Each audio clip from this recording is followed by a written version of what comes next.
This is the first time I've been back to this place since I left here in 1968. I grew up in Cedar Hill when it was just a very small town. Everyone knew everyone. Everyone knew everybody's problems. From my earliest childhood days, I can just always remember being at church on Sunday with my mom. I always remember feeling very proud of my mom because she was such a Christian lady. At the same time, I never really felt comfortable there. I didn't really ever hear anything about Jesus that ever really stuck. I grew up in a very, very impoverished condition and home. I was consumed with shame because of my dad's alcoholism. I was sexually abused and physically abused. I had pistols put in my mouth at 8. Just all that kind of craziness. Being a guy, I wanted my dad to praise me and give me some kind of attention. And the first time my dad ever praised me was one day at this school when I got in a fight about someone calling my brother a queer. And so I thought, wow, negative praise is better than nothing.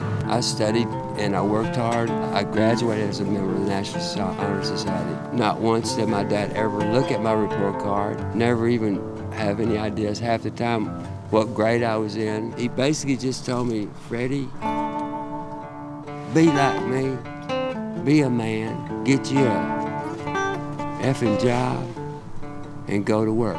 So as I left school, I began to think, well, maybe I need to do more bad things and I'll get more appreciated. And the first time I ever drank alcohol, the first time I had sexual relationships with a woman, and the first time I ever smoked a cigarette was the night I graduated from this high school. Then I started smoking pot shortly after I left high school. I went to college. I was there for 2 years. I did good at first. Then I got to doing the drugs and my studies became secondary. I decided to drop out of college. And so I went to a concert at Love Field in the summertime. And I saw this most beautiful girl. So I just walked over to her and I said, hi, my name is Freddie, and could I talk to you? I think you're very pretty. And so she just started talking to me. We started calling each other and dating, and it was just the first time in my life I ever felt in love. We entered into that marriage, but ultimately we were sick inside as a result of us not understanding the power of molestation and abuse. Our souls were hurting, and the drugs didn't work. And so we began both to have illicit affairs. After we couldn't work out our problem, she was gone, living with a friend. I was all alone. My friends here had cocaine. You can't snort it, you have to shoot it. And I always said I would never do that.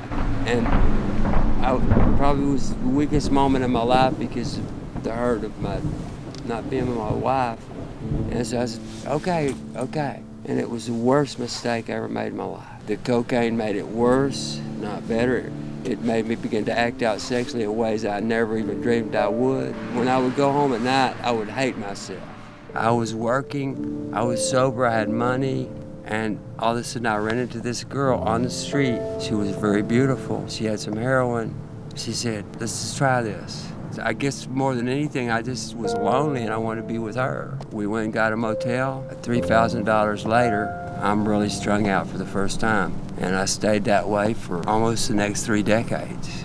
Because then I began to come to places like this and do things that I said I'd never do, such as steal things. Many times after I would come here and get money for drugs, go over there, which is an AA meeting, so I wouldn't spend it on drugs, leave there and go 2 blocks over and buy drugs. And it got so dark that nailed quilts on my window because of the light just scared me. It made me feel like someone was seeing me the way I really was, and I didn't want them to see that, and I didn't want to see anybody. After years of heroin abuse, I began to seek other ways, AA and AA, all those things, and I was on a very low dose of methadone. I just slowly began to go up on my dose until the point where I went from an insulin syringe going to Tractor Supply to buy livestock syringes to put enough of it in me to where it would kill me.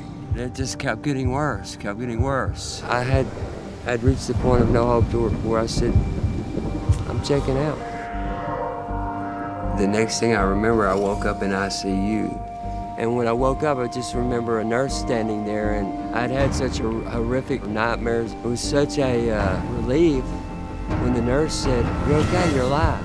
because I didn't really know. The doctors had told me that I was extremely fortunate to be alive, and I was extremely fortunate to have all my limbs. They brought me some dinner. I remember pushing it aside and seeing some literature on this table. It was about the Lord. There was a Bible. I was going to read the Bible. As I read it, I realized that ultimately I didn't want to die, and I hadn't died because God didn't want me to die. And I cried out at that moment, Lord, change me, help me to change myself. I can't do it alone. I was just so thirsty for God.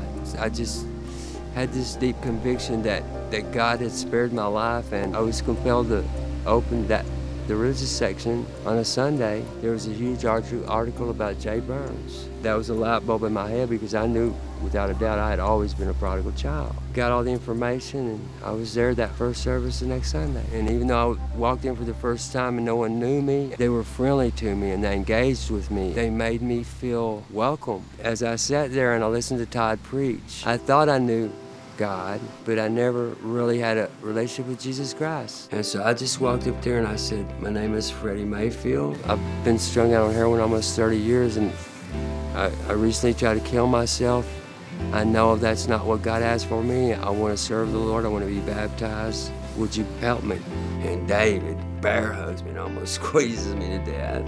And then Corey grabs me and hugs me, and then Todd hugs me. And the first time in my whole life, men were hugging me and not abusing me and loving me in a way that I never felt. And as I began to go to church and work through all those problems, the healing began to take place. And this is the place where I was baptized. Todd spoke over the PA system where everyone in Highland Park could hear it. This guy here has been a heroin addict for 30 years. Look at him. Freddie Mayfield's his name. Once I was immersed in that water, I felt clean for the first time in my life, and I didn't feel ashamed. And it was just the most incredible feeling. I remember Todd asking me if I wanted to serve the Lord, and I said, I don't only want to serve him, I want to be a warrior for him. A dear friend of mine from CR was there next to me going to be baptized. Todd looks at me and he says, okay, Freddie, you see you want to go to work and be a warrior? I want you to baptize Scott. So I got to baptize Scott immediately after I was baptized, and it was incredible. I used to pray for relationships with godly people. And as I began to serve, I began to meet the most wonderful people. And I realized it's about others and how you serve them in love. You know, we're all broken people, and we all struggle. But our hope is not in this world, it's in Christ. If people see me being joyous at church, that is why. Because my joy is in the Lord, and it's not in this world.